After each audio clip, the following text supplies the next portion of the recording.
सोचा है कभी कि जब कोई कहता है 1 मीटर, तो पूरी दुनिया में हर किसी के लिए उसका मतलब एक ही क्यों होता है?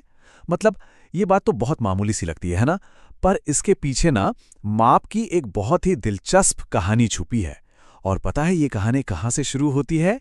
एक छोटी सी लड़की और उसकी स्कूल यूनिफॉर्म। तो मिले दीपा से। दीपा को चाहिए एक नई स्कूल यूनिफॉर्म। क्यों? क्योंकि भाई वो अब लंबी हो गई है और पुरानी यूनिफॉर्म छोटी पड़ गई है। और बस यहीं से अनजाने में ही सही मापन यानी कि मेजरमेंट को समझने का उसका सफर शुरू हो जाता है। अब दीपा का ये जो छोटा सा काम था ना, वो जल्द ही एक पहेली में बदल जाता है। एक ऐसा सवाल जो दिखने में तो बहुत आसान है, पर उसका जवाब उतना सीधा है नहीं। तो दीपा थोड़ी कंफ्यूज हो जाती है। वो देखती है कि दुकान पर कपड़े वाला एक सख्त मेटल की रॉड से कपड़ा नाप रहा है। लेकिन फिर जब वो दर्जी के पास जाती है तो उसके पास एक लचीला घूमने वाला मेजरिंग टेप है। मतलब दो अलग अलग औजार लेकिन काम एक ही। ऐसा क्यों भाई? तो यहां देखें, एक तरफ है ये सीधी सख्त रॉड और दूसरी तरफ है ये मुड़ने वाला फीता। अब सवाल ये है कि क्या इन दोनों से एक ही नाप मिलेगा? यही सवाल दीपा के दिमाग में भी घूमने लगता है। और फिर तो मामला और भी उलझ जाता है।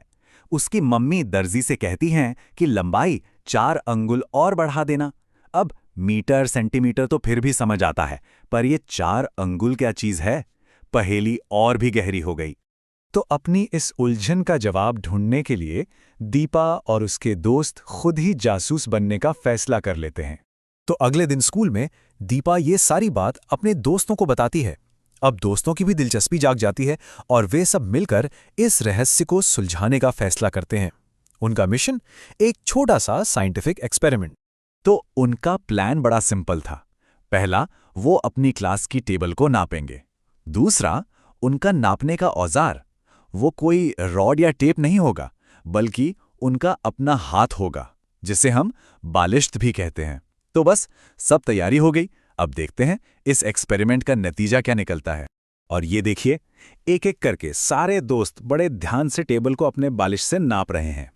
याद रखिए, सब एक ही टेबल को नाप रहे हैं और एक ही तरीके से।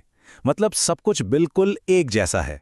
तो सवाल ये उठता है कि अगर टेबल एक ही है और नापने का तरीका भी एक ही है, तो क्या सबका जवाब भी एक ही आएगा? मतलब लॉजिक तो यही कहता है ना? लेकिन जब वो अपने रिजल्ट्स को कंपेयर करते हैं, तभी कहानी में असली ट्विस्ट आता है। यहीं पर उनकी पहेली का राज खुलने वाला है। और ये रहे उनके नतीजे। जरा ध्यान से देखिए, किसी का भी जवाब एक जैसा नहीं है। अनीश का नाप है 13 बालिश से थोड़ा ज्यादा, पद्मा का है ठीक 13, तस्नीम का 13 से थोड़ा कम, और हरदीप का तो पूरा 14 बालिश है। कमाल है, एक ही टेबल पर इतने सारे अलग अलग जवाब। आखिर ऐसा कैसे हो सकता है? और तभी तस्नीम को इसका जवाब समझ में आता है। वो कहती है, मुझे लगता है कि हमारे जवाब इसलिए अलग अलग हैं क्योंकि हम सबके बालिश्त की लंबाई अलग अलग है। और बस यही थी असल बात।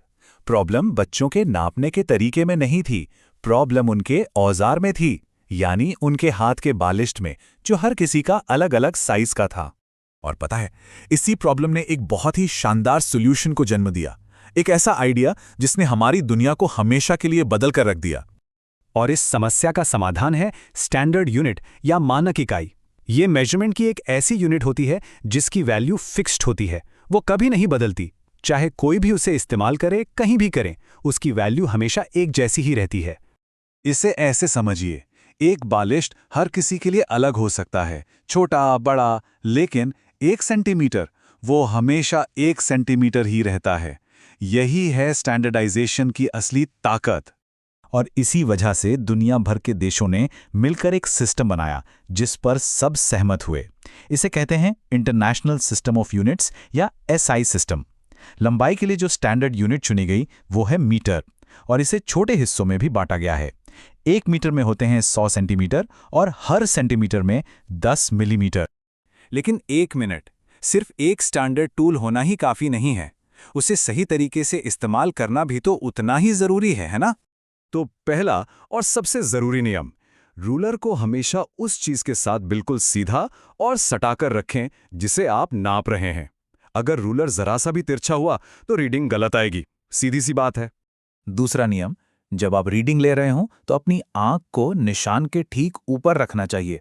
अगर आप साइड से देखेंगे ना तो आपको नंबर थोड़ा आगे पीछे दिख सकता है और बस हो गई गलती। और हाँ, एक काम की टिप, मान लीजिए आपके रूलर का कोना टूटा हुआ है, तो क्या करेंगे? कोई बात नहीं, आप 0 के बजाय किसी भी पूरे नंबर से, जैसे 1 सेंटीमीटर से नापना शुरू कर सकते हैं। बस एक बात का ध्यान रखना है, जो भी फाइनल रीडिंग आए उसमें से उस 1 सेंटीमीटर को माइनस कर देना है। तो अब हम वापस दीपा की कहानी पर आते हैं। सोचिए, अगर दीपा और उसके दोस्तों ने एक स्टैंडर्ड मीटर स्केल और सही टेक्निक का इस्तेमाल किया होता, तो उन सबको बिल्कुल एक ही जवाब मिलता और उनकी सारी कंफ्यूजन भी खत्म हो जाती। और ये कहानी हमें एक बहुत बड़े सवाल के साथ छोड़ जाती है। जरा सोचिए तो, अगर हमारे पास कोई स्टैंडर्ड मेजरमेंट होता ही नहीं, कपड़े सिलने से लेकर बड़ी बड़ी बिल्डिंग्स बनाने तक कुछ भी ठीक से नापने का कोई तरीका ही नहीं होता, तो हमारी दुनिया आज कैसी होती?